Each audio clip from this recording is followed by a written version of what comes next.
अस्सलाम वालेकुम, my name is Hafiz Mohammad Shoaib Tahir and welcome to my channel study with me. ये हमारी सीरीज़ का 7वां लेक्चर है 10th क्लास केमिस्ट्री के ऊपर, इन्वायरमेंटल केमिस्ट्री पार्ट 2 वाटर के हवाले से। तो शुरू करते हैं। तो सबसे पहले हमारे पास है बेटा इंट्रोडक्शन। इंट्रोडक्शन में अगर हम बात करते हैं तो हमारे पास वाटर का बेसिक बताया गया है कि वाटर है क्या, ये कहाँ पाया जाता है, क्या चीज़ है, ये इस हिसाब से बताया गया है। तो सबसे पहले लिविंग ऑर्गेनिज्म के अंदर बेटा सबसे इंपॉर्टेंट चीज़ क्या है, वाटर। वलक़द जालना मिनल माई कुल्ल शैइन हई, हमने हर एक चीज को बिलाशुबा पानी से खल्क किया। तो ये बेटा उसकी बात हो रही है। हमारी बॉडी में भी कितने परसेंट पानी है, 70%। अगर हमारे ब्लड की बात करते हैं तो ब्लड के अंदर भी बेटा दो मेन पोर्शन होते हैं, एक होता है ब्लड प्लाज्मा और एक होता है ब्लड सेल। जो ब्लड प्लाज्मा है बेटा उसके अंदर 90 से 92% क्या है, वाटर। इस तरीके से बेटा जिंदा रहने के लिए जानवरों को भी और पौधों को भी, दोनों के दोनों को पानी की जरूरत होती है। पानी हम क्या करते हैं, खाने के लिए यूज करते हैं, पीने के लिए यूज करते हैं। कहेंगे खाने के लिए कैसे यूज करते हैं, हम खाना जो पकाते हैं उसके अंदर हम पानी यूज नहीं करते। बिल्कुल इस तरीके से खाने के लिए भी यूज कर रहे हैं, पीने के लिए भी यूज कर रहे हैं और उसके साथ साथ धोने के लिए भी यूज कर रहे हैं। बहुत सारी जो ह्यूमन एक्टिविटीज हैं वो वाटर को क्या कर रही हैं, पोल्यूट कर रही हैं। हम इस सारे चैप्टर के अंदर इसी के बारे में डिटेल से देखेंगे। याद रखें, जितनी पानी की क्वालिटी अच्छी होगी आपकी सेहत भी उतनी अच्छी होगी। ठीक है, आप स्वस्थ रहेंगे, चुस्त रहेंगे, सेहतमंद रहेंगे। अब आ जाती है बेटा अकरेंस वाटर की। वाटर पाया कहाँ पे जाता है। हमने कहा था कि जो हमारा अर्थ है वो बेसिकली 4 मेन कंपोनेंट में डिवाइड है, हवा, मिट्टी, पानी और जानदार। जो हवा वाला पोर्शन था वो तो हमने एटमॉस्फेयर में देख लिया। लिथोस्फेयर हमने मिट्टी वाले पोर्शन को कहा था, लिविंग थिंग वाले पोर्शन को हमने बायोस्फेयर कहा था। और जो वाटर का पोर्शन होगा बेटा जो कि 70% है आपके अर्थ का, उसे हम क्या कहेंगे, हाइड्रोस्फेयर। अभी जो 70% है हाइड्रोस्फेयर, इसके अंदर से जो 97% है, 97% बेटा ऐसा है, ये 70% को आप 100 कंसीडर करें, यानी कि इसके आप 100 हिस्से करें 70% के, उसमें जो 97 है वो क्या है बेटा, मेरीन वाटर है। ऐसा वाटर जिसके अंदर साल्ट की कंसंट्रेशन क्या है, बहुत ही ज्यादा। जब साल्ट की कंसंट्रेशन बहुत ही ज्यादा है तो इसको हम यूज नहीं कर सकते। ये किस फॉर्म के अंदर होगा, ओशंस की फॉर्म में, और आप इसे यूज नहीं कर सकते।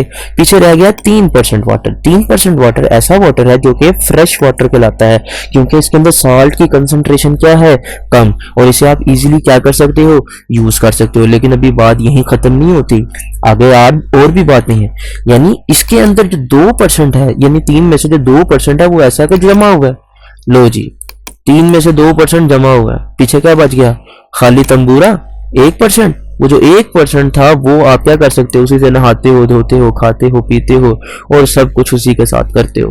खैर, और जो इशारिया 2% है 1% में से, यानी कि 0.2% जो आपका वाटर है 1% में से भी, वो ऐसा है जो सिर्फ पीने के लिए इस्तेमाल होता है। ठीक हो गया, ये आपको उसकी अकरेंस इस टेबल में, इस पाई चार्ट में दिखाई गई है। अब आ जाती है बेटा वाटर की प्रॉपर्टीज। अब वाटर की प्रॉपर्टीज अगर हम देखते हैं तो सबसे पहले वाटर क्या है बेटा, हमने पढ़ा था एक वाटर क्या है, एक ऑक्साइड है किसका, हाइड्रोजन का, यानी उसमें H2O होता है। ठीक है, वाटर बेसिकली H2O है ना, तो उसमें 2 हाइड्रोजन है और एक क्या है, ऑक्सीजन। ठीक हो गया।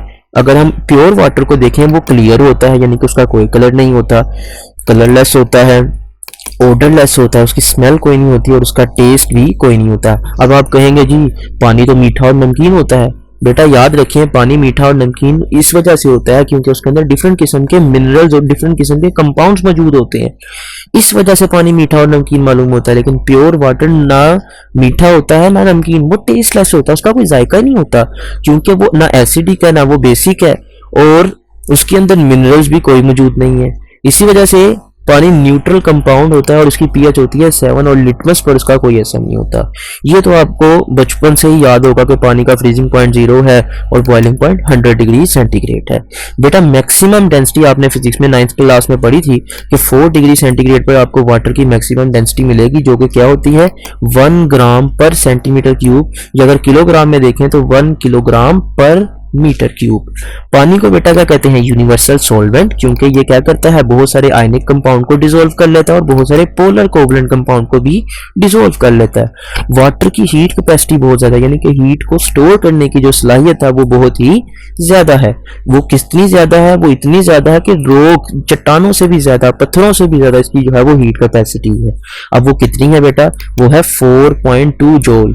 4.2 जॉल एनर्जी क्या कर सकता है, ये सिर्फ इसका 1 ग्राम स्टोर कर सकता है। और उसके टेम्परेचर में कितना चेंज आएगा इस एनर्जी को स्टोर करते हुए, सिर्फ 1 केल्विन। यानी कि वो 1 केल्विन टेम्परेचर के अंदर उसका सिर्फ 1 ग्राम 4.2 जॉल एनर्जी स्टोर कर सकता है।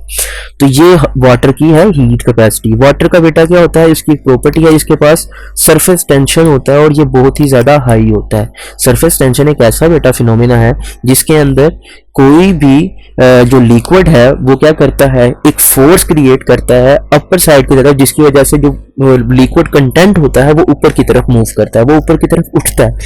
तो उस फिनोमिना को बेटा जब वो छोटी सी ट्यूब के अंदर अगर सरफेस टेंशन आपका फिनोमिना आपको नजर आएगा तो उसे हम क्या कहेंगे, कैपिलरी एक्शन। अगर मैं इसको आपको दिखाऊं कैपिलरी एक्शन किस तरीके से होता है तो आप जरा वेट कीजिए, मैं आपको इसकी वीडियो दिखाता हूं। तो ये देखें बेटा, यहाँ पर आपको दिखाया गया है ये है लिक्विड, ठीक है। इसके बाद यहाँ पर हम दिखाएंगे कैपिलरी एक्शन। मैं आपको समझा रहा हूँ कि यहाँ पर हम देखेंगे जैसे ही एक स्मॉल सी ट्यूब आएगी, कैपिलरी एक्शन बेसिकली क्या है, मैं आपको दोबारा यहाँ से एक बार पहले डेफिनेशन दिखा देता हूँ ताकि आपको इजीली समझ आ जाए। तो बेटा यहाँ पर देखो कैपिलरी एक्शन क्या है, इट इज द प्रोसेस, ये एक प्रोसेस है। इसके अंदर बेटा क्या होगा, liquid flow in a narrow space. Liquid क्या करता है बेटा, एक छोटी सी स्पेस के अंदर फ्लो करता है विदाउट असिस्टेंस ऑफ और even opposition to any external force, कि बगैर किसी की मदद के इवन के एक्सटर्नल फोर्स क्या कर रही है, उसके ऊपर एक्ट भी कर रही है जो उसे अपोज कर रही है उसकी मूवमेंट को, लेकिन वो नैरो स्पेस में उसके अगेंस्ट क्या कर लेता है, मूव कर लेता है। बेटा ये जो एक्सटर्नल फोर्स जो कि अपोज कर रही होती है बेटा बेसिकली क्या होती है, ग्रेविटी होती है। आपने अक्सर देखा होगा कि अक्सर बोतल के स्ट्रॉ में जब आप कोका कोला की बोतल में स्ट्रॉ डालते हैं वो पानी ऊपर की तरफ जा रहा है। बेटा इस फिनोमिना को हम कहते हैं कैपिलरी एक्शन। छोटी सी ट्यूब के अंदर जब एकदम से सरफेस टेंशन की वजह से लिक्विड ऊपर की तरफ फ्लो कर जाएगा, नैरो स्पेस की तरफ फ्लो कर जाएगा, तो इसे हम क्या कहेंगे, कैपिलरी एक्शन। तो अब ये देखें बेटा, यहाँ पर ये आपको लिक्विड दिखाया गया है, ये भैया बेसिकली वाटर है जिसके अंदर थोड़ा सा क्या किया गया है बेटा, कलर ऐड किया गया ताकि इजीली नजर आ सके। अब जरा देखिएगा, जैसे ही स्मॉल सी ट्यूब आई, इसके सरफेस टेंशन की वजह से ये देखें ये ऊपर की तरफ चल गया। अब ये क्या था, कैपिलरी एक्शन। दोबारा देखें इस वाली के ऊपर भी एक और वो उसने कैपिलरी ट्यूब लेकर आए हैं, ये देखें ये कैपिलरी ट्यूब है, छोटी सी नैरो स्पेस के अंदर वाटर क्या कर गया, एकदम से ऊपर की तरफ मूव कर गया। इस फिनोमिना को बेटा हम क्या कहते हैं, कैपिलरी एक्शन। अब ये देखें एक और, ये देखें ये क्या है बेटा, फिनोमिना कैपिलरी एक्शन का फिनोमिना है। ठीक हो गया। अब इसके बाद आते थे हम अपने टॉपिक की तरफ वापस। It is the process by which water rise up from the roots of plants to leave. बेटा प्लांट में जो रूट से लीव तक पानी जाता है वो कैपिलरी एक्शन के जरिए ही जाता है। और सबसे पहले तो शुरू में ऐसा ही होता है, लेकिन उसके बाद जो है वो ट्रांसलेशनल पुल जो है वो इसका हेल्प आउट करती है। दिस प्रोसेस बेटा ये वाइटल है किसके लिए, लिविंग प्लांट्स के लिए। जो प्लांट जानदारों के जो आपके ऐसे पौधे हैं जो जानदार हैं, जो पौधे की फॉर्म के अंदर आपको जमीन में नजर आएंगे। कुछ जो पौधे होते हैं वो समंदर के अंदर भी होते हैं, दरियाओं में भी होते हैं, कुछ पौधे वाटर के अंदर भी होते हैं। तो बेटा ये जो पौधे हैं जो कि आपके जमीन के ऊपर है, ये उनके सर्वाइवल के लिए सबसे बेस्ट स्ट्रेटजी है जो उन्होंने अपनाई है। अब आ जाता है हमारे पास water as a universal solvent. Water को यूनिवर्सल सोलवेंट कहते क्यों हैं, वाटर में एक आलमगीर महलूल है क्यों, मुहल्लिल या महलूल, मुहल्लिल वैसे कहना चाहिए, सॉल्वेंट मुहल्लिल होता है। तो इसके अंदर हम देखते हैं कि वाटर की यूनिवर्सल सॉल्वेंट होने की वजह क्या है। सबसे पहले तो हमने ये कहा था कि वाटर को यूनिवर्सल सॉल्वेंट इस वजह से कह रहे थे क्योंकि ये बहुत सारे मिनरल्स को जो अर्थ के अंदर पाए जाते हैं उन्हें क्या कर लेता है, डिसॉल्व कर लेता है। और दो मेन वजह तो ये हैं, अगर केमिकली बात की जाए केमिस्ट्री के हवाले से, तो बेटा वाटर की सबसे इंपॉर्टेंट जो चीजें हैं वो क्या है,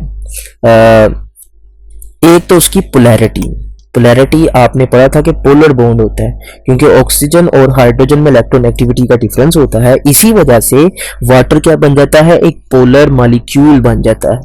इसके बाद इसके पास क्या होती है, बहुत ज्यादा एक्सटेंसिव या फिर एक्सेप्शनल हाइड्रोजन बॉन्डिंग मौजूद होती है, यानी कि ये दो हाइड्रोजन बॉन्ड बना सकता है। इसके पास ये कैपेबिलिटी है कि ये हाइड्रोजन बॉन्ड बना सकता है। तो सबसे पहले देखते हैं पोलर नेचर। बेटा पोलर नेचर किस वजह से है, ये है हाइड्रोजन और ऑक्सीजन की पोलैरिटी की वजह से। ठीक हो गया, किसकी वजह से, हाइड्रोजन एंड ऑक्सीजन की पोलैरिटी की वजह से। तो देखते हैं इलेक्ट्रॉन्स आर अनइक्वली डिस्ट्रीब्यूटेड। बेटा देखो, क्योंकि ऑक्सीजन क्या है, बदमाश फैमिली का चेला है। बदमाश फैमिली कौन सी है बेटा, पीरियोडिक टेबल में एक ही बदमाश फैमिली है, फ्लोरीन, क्लोरीन, ब्रोमीन, आयोडीन, जिसे मैं अपनी जुबान में कहता हूँ फोर छोटी बड़ी आंटी। और पीछे रह गया बेटा हाइड्रोजन, जो कि मोहल्ले का यतीम मस्कीन है। जो मोहल्ले का यतीम मस्कीन है उसको तो हमेशा हर कोई तंग ही करेगा। अब जो बदमाश फैमिली है ये क्या करती है, हाइड्रोजन तुम मुझसे इलेक्ट्रॉन शेयर कर लो। हाइड्रोजन बहुत खुश है कि मेरी भी वैलेंसी पूरी हो जाएगी, ऑक्सीजन के साथ शेयर कर लूंगा। अब जब वो शेयर कर बैठता है, वो बेचारा बदमाशी का हो जाता है शिकार। ऑक्सीजन बदमाशी करता है और उसके अपने इलेक्ट्रॉन जो थे, अपने इलेक्ट्रॉन तो अपने पास रखता ही रखता है, लेकिन हाइड्रोजन के भी अपनी तरफ रखता है, जिससे जो इलेक्ट्रॉन होते हैं वो अनइक्वली डिस्ट्रीब्यूट हो जाते हैं। और उसके बाद जो ऑक्सीजन के पास जो वो टाइम ज्यादा गुजारते हैं, हाइड्रोजन को सिर्फ वो मुंह दिखाते हैं फिर चले जाते हैं।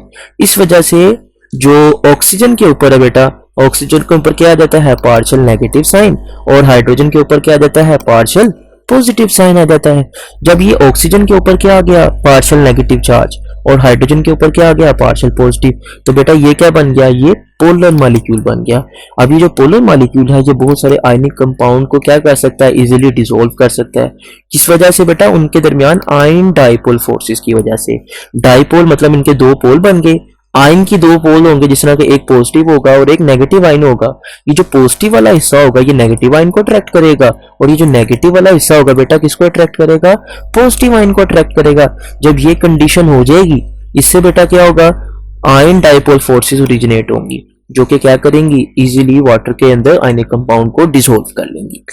बाकी रह गई डाइपोल डाइपोल फोर्सेस। ये कब होंगी बेटा, डाइपोल डाइपोल फोर्सेस तब होंगी जब कोई नॉन पोलर जो आपका नॉन आयनिक कंपाउंड जो कि कोवलेंट कंपाउंड होगा, जो कि बेसिकली क्या होगा, पोलर होगा, जब वो ऐड किया जाएगा तो इस दौरान क्या करेंगी, डाइपोल डाइपोल फोर्सेस। क्योंकि वो पोलर है तो उसके अंदर भी पार्शियल पॉजिटिव और पार्शियल नेगेटिव होगा, और वाटर भी एज अ पोलर है तो उसके अंदर भी पार्शियल पॉजिटिव और पार्शियल नेगेटिव होगा।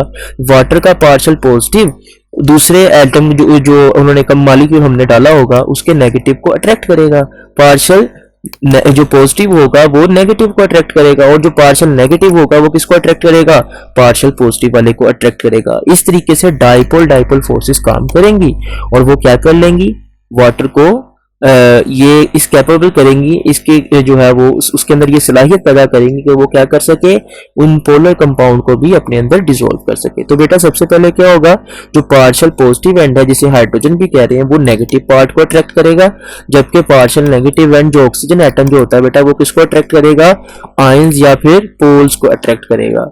ठीक हो गया। उसके बाद बेटा क्या होंगे, सल्यूट सल्यूट फोर्सेस और सल्यूट सॉल्वेंट फोर्सेस क्या करेंगी, एक्ट करेंगी।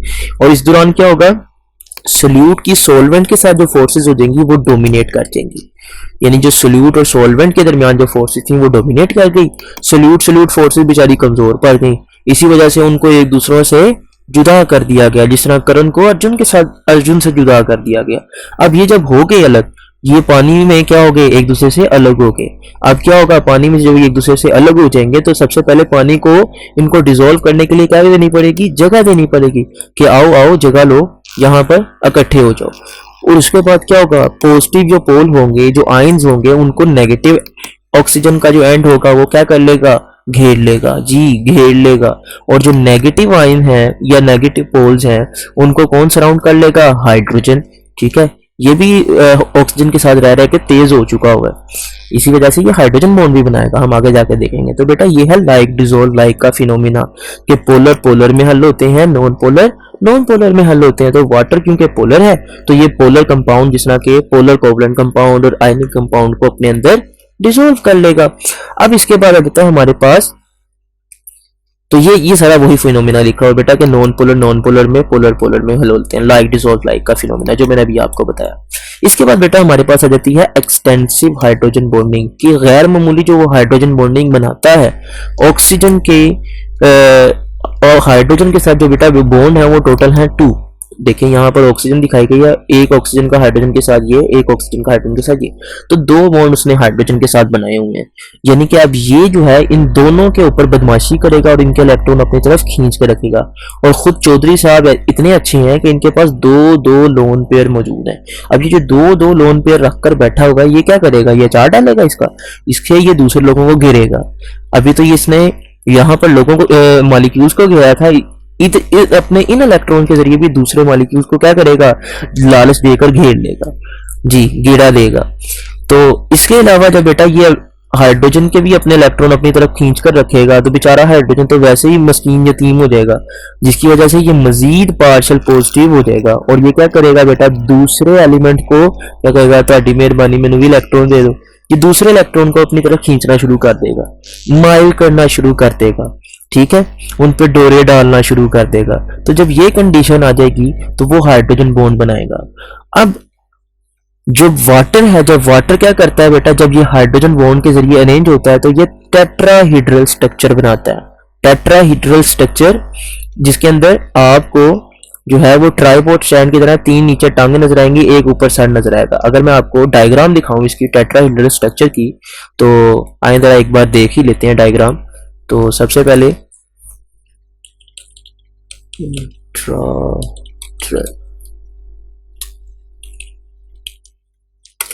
ओके तो बेटा ये देखें टेट्राहीड्रल स्ट्रक्चर। अगर मैं आपको इमेज दिखाऊं इसकी तो देखें इस तरीके से होगी टेट्राहीड्रल स्ट्रक्चर।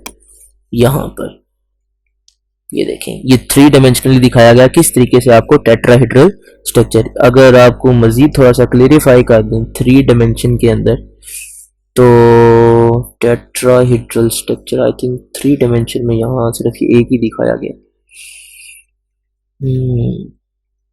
चलें कोई नहीं, तो ये आपको यहाँ से देख लें, यहाँ से आपको पता चल रहा है एक ऊपर की तरफ, एक साइड पर, एक इस साइड पर, एक, और ये होंगे क्या 3 डायमेंशनली रेंज होंगे। जिस तरह ये देखें, ये वाला आपको नजर आ रहा है, ये एक ये और एक ये बेसिकली डायमंड का स्ट्रक्चर दिखाया गया है। ये इस तरीके से टेट्राहीड्रली अरेंज होंगे। ठीक हो गया, तो ये है टेट्राहीड्रल स्ट्रक्चर। ठीक हो गया, आ जाए हम वापस अपने टॉपिक की तरफ। तो वाटर क्या कर सकता है, वाटर अरेंज कर सकता है अपने आप को टेट्राहीड्रली, जिसके जरिए वो हर एक ऑक्सीजन जो होगा उसका तो जो हाइड्रोजन है वो 2 डिफरेंट एटम्स के साथ क्या कर सकते हैं, हाइड्रोजन बॉन्ड बना सकते हैं। ये बेटा वाटर क्या करता है, वाटर को इस कैपेबल कर देता है, इस काबिल बना देता है कि ये बहुत सारे नॉन पोलर कंपाउंड को भी क्या कर सके, अपने अंदर डिसॉल्व कर सके। यानी कि वो क्या करेगा, हाइड्रोजन जो कि इलेक्ट्रोनेगेटिव एटम होंगे वो उन्हें क्या करेगा, अपनी तरफ अट्रैक्ट करेगा, जिससे वो डिसॉल्व हो जाएंगे। और अगर हाइड्रोजन उनके साथ बॉन्ड नहीं बना रहा तो ऑक्सीजन क्या करेगा, लोन पेयर के जरिए लालच देगा कि ये लो इलेक्ट्रॉन मेरे पास आओ, और जब वो आएंगे तो उन्हें घेरा कर लिया जाएगा, घेर लिया जाएगा। तो बहुत सारे कंपाउंड जैसे alcohol, ester, organic compound, glucose, sugar, इसके अलावा बेटा ऑक्सीजन, ये सारे के सारे वाटर में सोल्यूबल होते हैं। वजह यही है बेटा उनकी हाइड्रोजन बॉन्डिंग। अब आ जाता है हमारे पास soft water and hard water. Soft water and hard water बेटा क्या है, ये आपका ऐसा पानी है, सिंपल एग्जांपल डेफिनेशन में याद रखना बेटा आपने, ऐसा पानी जो साबुन से अच्छी झाग बनाए सॉफ्ट वाटर, ऐसा पानी जो साबुन से अच्छी झाग ना बनाए हार्ड वाटर। लो जी, साबुन का कंसेप्ट है, साबुन से अच्छी झाग बनाएगा सॉफ्ट वाटर, साबुन से अच्छी झाग नहीं बनाएगा तो हार्ड वाटर। अब बेटा हार्ड वाटर की वजह क्या, तो हार्ड वाटर की मेन वजह बेसिकली उन वाटर के अंदर मौजूद डिफरेंट किस्म के एसिड्स जो क्या करवा रहे होते हैं बेटा, डिफरेंट किस्म के कंपाउंड्स को उसके अंदर ऐड करवा रहे होते हैं। अब ये मैं आपको बताता हूँ किस तरीके से होता है। बेटा देखो, बारिश थी, बारिश आता है तो पानी आता है, जब ज्यादा बारिश आता है तो ज्यादा पानी आता है। अब यही कंसेप्ट को लेकर आगे चलना हमने। अब देखो बेटा, बारिश थी, बारिश आई, उसके अंदर क्या था, बेसिकली कार्बन डाइऑक्साइड माहौल में थी, माहौल में कार्बन डाइऑक्साइड थी, उसने वाटर से रिएक्ट किया बारिश के पानी से और क्या बना दिया, कार्बोनिक एसिड बना दिया। अब ये जो कार्बोनिक एसिड होता है बेटा, ये किसके ऊपर पड़ेगा, मिट्टी पर पड़ेगा, इसके अलावा बेटा ये किसके ऊपर पड़ेगा, पत्थरों के ऊपर पड़ेगा। तो ये बहुत सारे इनसोल्युबल कार्बोनेट्स को, खास तौर पर कैल्शियम के और मैग्नीशियम के, इनसोल्युबल जो कि पानी में हल पजीर नहीं थे, उनके कार्बोनेट्स जो थे CaCO3, किसके, कैल्शियम के और मैग्नीशियम के, उन दोनों को क्या कर देगा, सोलेबल बाइकार्बोनेट में डिसॉल्व बना देगा, कन्वर्ट कर देगा। यानी कि कार्बोनेट किसमें कन्वर्ट हो गए, बाइकार्बोनेट में। कार्बोनेट थे इनसोलेबल, लेकिन सोलेबल कौन हो गए, बाइकार्बोनेट। अब जब ये सोलेबल हो गए, इसके अलावा बेटा ये किसमें शामिल हो जाएंगे, ये पानी में शामिल हो जाएंगे। और इसके अलावा क्या हो गए, क्लोराइड्स और सल्फेट्स, ये भी किसके होंगे, कैल्शियम और मैग्नीशियम के। बेटा 2 इंपॉर्टेंट नाम बताए गए हैं, कैल्शियम और मैग्नीशियम की आइंस बात कर रहे हैं, एक कार्बोनेट्स है, एक बाइकार्बोनेट्स के बारे में बात आई है। एक सल्फेट्स और एक क्लोरेट्स। तो बेटा कार्बोनेट्स को किसमें कन्वर्ट कर दिया गया, बाइकार्बोनेट्स में, और क्लोराइड्स और सल्फेट्स को भी जो है वो डिसोल्व कर लिया गया। जब ये डिसोल्व हो जाएंगे तो ये क्या कर देंगे, वाटर को हार्ड कर देंगे। तो देखो बेटा रिएक्शन, कैल्शियम कार्बोनेट था, जब कार्बोनिक एसिड आया, कार्बन डाइऑक्साइड और वाटर मिलकर क्या बना देंगे, कार्बोनिक एसिड। वो क्या करेंगे, इनको डिसोल्व करके कार्बोनेट को किसमें कन्वर्ट कर देंगे, बाइकार्बोनेट HCO3 ट्वाइस के अंदर। इस तरीके से बेटा ये देखो मैग्नीशियम कार्बोनेट, कार्बन डाइऑक्साइड और वाटर मिले पानी के अंदर, यानी कार्बोनिक एसिड में क्या किया उन्होंने, मैग्नीशियम बाइकार्बोनेट, कार्बोनेट को किसमें कन्वर्ट कर दिया, बाइकार्बोनेट में। अब जो हार्ड वाटर होगा उसमें क्या क्या चीजें होंगी, उसमें मैग्नीशियम के आयन होंगे, उसमें कैल्शियम के आयन होंगे। बेटा देखो यही चीजें है ना, कैल्शियम, मैग्नीशियम, बाइकार्बोनेट। तो देखो बेटा बाइकार्बोनेट के आयन हो सकते हैं, कार्बोनेट के भी आयन हो सकते हैं। इसके साथ साथ बेटा जिप्सम जो है वो बारिश आता है पानी आता है वाला कंसेप्ट याद रखें। वो जो जिप्सम है बेटा बेसिकली वो वाटर के अंदर कुछ हद तक सुलेबल तो है, लेकिन एसिडिक वाटर में ज्यादा सुलेबल है। ठीक हो गया। जिप्सम बेटा कहाँ यहाँ यूज होता है, हमने साल्ट वाला टॉपिक में पढ़े थे कि साल्ट के अंदर जिप्सम के हवाले से मैंने पढ़ा, वहां पे पढ़ा था, आपको बताया भी था कि जिप्सम मुजस्मा साजी के अंदर यूज होता है, डिफरेंट किस्म के स्टैचूज वगैरह बनाने के अंदर यूज होता है। आपने अक्सर देखा होगा डिमीज वगैरह जो होती हैं, जो एक तो होता है ना द ममी रिटर्न, वो बात नहीं कर रहा, डिमीज की बात कर रहा हूँ, जो अक्सर उन्होंने लोगों के ऊपर कपड़े नहीं होते पूरे, लेकिन आप उन्होंने जो है ना मफलर तक, लोगों के पास तो रुमाल नहीं है, जूती नहीं है, लेकिन डिमीज को प्रॉपर ड्रेस पहनाया हुआ है। इसके ऊपर अनवर मसूद की एक शायरी भी थी, खैर काश मैं तेरे वर्गी कर्मा वाली डिम्मी होंदा। तो जस्ट इसको छोड़ें, अभी बात करते हैं दोबारा से टाइप्स ऑफ बेटा हार्डनेस वाटर की। अच्छा एक और चीज, एक पॉइंट रह गया, लाइमस्टोन बेटा ये भी क्या होता है, वाटर में इनसुलेबल होता है, लेकिन जैसे ही वाटर एसिडिक होता है वो सुलेबल हो जाता है। अब आ जाती हैं हार्डनेस की टाइप्स। बेटा याद रखें हमने अभी यहाँ पे पढ़े बाइकार्बोनेट्स, क्लोराइड्स और सल्फाइड्स। अगर बाइकार्बोनेट्स होंगे तो टेम्परेरी हार्ड वाटर होगा, अगर क्लोराइड्स और सल्फेट होंगे तो बेटा परमानेंट हार्ड वाटर होगा। टेम्परेरी हार्ड वाटर को हार्डनेस खत्म करने के अलग तरीके हैं, परमानेंट हार्ड वाटर की हार्डनेस खत्म करने के अलग तरीके हैं। ठीक है, तो टेम्परेरी हार्डनेस किस वजह से होगी, कैल्शियम के या मैग्नीशियम के कौन से आयन होंगे बेटा, बाइकार्बोनेट, और कैल्शियम और मैग्नीशियम के बेटा अगर क्या होंगे, क्लोराइड या सल्फेट, तो कौन सी होगी, परमानेंट हार्डनेस होगी। ठीक हो गया, ये बाइकार्बोनेट से, ये सल्फेट या क्लोराइड से हो गए मेन दो एलिमेंट कौन से, कैल्शियम और मैग्नीशियम।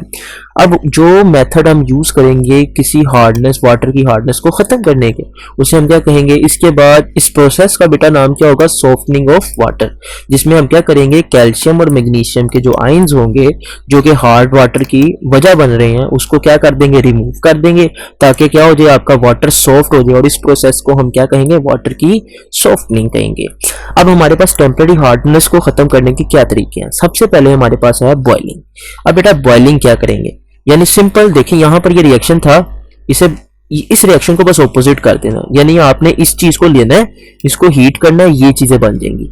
इस तरीके से ये चीज थी आपका, ये जो था इसको आप पकड़ें, इसको गर्म करें, गर्म करने में बेटा क्या होगा, वाटर और कार्बन डाइऑक्साइड रिलीज हो जाएगी और आपको दोबारा इनसोलेबल कार्बोनेट वापस मिल जाएगा। तो ये कंडीशन होगी। तो देखें बाय बॉइलिंग में क्या होगा बेटा, दोबारा कार्बोनेट्स में डिकम्पोज हो जाएंगे। तो ये देखें, ये था आपका बाइकार्बोनेट, इसे हीट किया गया और क्या बना दिया गया बेटा, ये कार्बोनेट में कन्वर्ट हो गया, कार्बन डाइऑक्साइड और वाटर रिलीज हो गया। रिएक्शन सारा का सारा वही, बस जस्ट हमने क्या किया है, इसे ऑपोजिट में लिख दिया। ठीक है, तो ये आपका पहला मेथड है टेम्परेरी हार्डनेस को खत्म करने का। उसके बाद आ जाता है बेटा क्लार्क मेथड। क्लार्क मेथड क्या है बेटा, इसके अंदर हमने बुझा हुआ चूना यूज करना है। आपने वो सुना तो होगा ना, चूना ते कत्था डैश डैश, खैर इसको छोड़ ही देते हैं। तो खैर क्लार्क मेथड बेटा क्या है, जिसके अंदर हम क्या करते हैं, बुझे हुए चूने का स्लेक शुदा चूना या स्लेक लाइम का यूज करते हैं, बुझा हुआ चूना जिसे कहते हैं, जिसे सिंपली तौर पर हम क्या कहते हैं, CaOH ट्वाइस। ठीक है, CaOH ट्वाइस यानी कि कैल्शियम हाइड्रोक्साइड। ठीक हो गया। जब हम क्या करते हैं, इसको किसी भी बाइकार्बोनेट के साथ ऐड करते हैं तो बेटा ये क्या करता है, बाइकार्बोनेट को कार्बोनेट में कन्वर्ट कर देते हैं। अब ये देखो कैसे होता है, ये देखो ये था Ca, इसमें ये देखो ये कितने हैं, HCO3 दो हैं। ठीक हो गया, ये दो HCO3 हैं। एक CO3 बेटा किसके साथ लग जाएगा, मैग्नीशियम के साथ, एक CO3 किसके साथ लग जाएगा, कैल्शियम के साथ। पीछे क्या बच गया, H, और कितने H बच गए, क्योंकि एक से एक H बचा तो दो से दो H बच गए।